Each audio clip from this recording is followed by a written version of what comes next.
Hi, friends and neighbors in San Antonio. It's Courtney from Rely Air Electric and Plumbing. Today outside it's 102 currently, about 1:30 in the afternoon. The feels like temperature is going to be closer to 115 by the end of the day. So I have a couple of quick tips for you.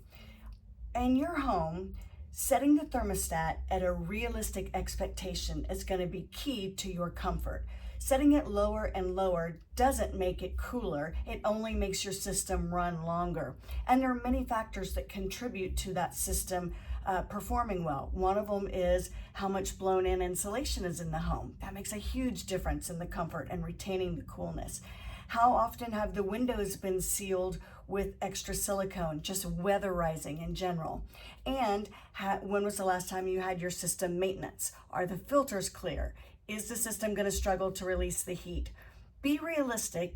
Asking a system to keep a house around 70 degrees when it's over 100 outside is generally going to cause the system to really struggle and your utility bills to just skyrocket. So for every 1 degree you set your thermostat up during the peak time, you'll save roughly 3% in energy. So save your system, be comfortable, but be realistic.